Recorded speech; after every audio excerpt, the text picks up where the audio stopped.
It's November on the Ness Garden Railway. The aces are in their full autumnal blaze of reds and yellows. We're having to double head nearly everything at the moment because the rails are damp and slippery, and with the weather being so wet, the tubs are completely full of water all the time, much to the driver's annoyance.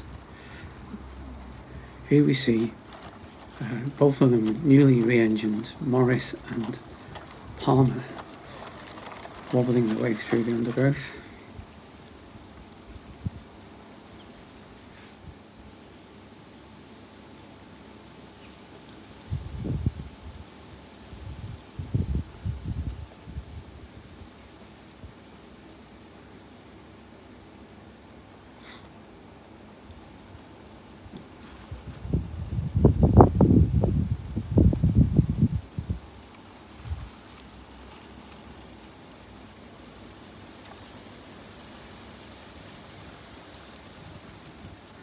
It's a major effort to keep the line clear at this time of the year, with leaves everywhere, stalks,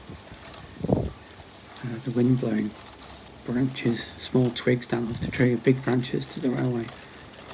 So it's very rare that at the moment that a train gets too far up the line. As you can see here, the aces have shed. But we made it through this time and onto the top of the garden.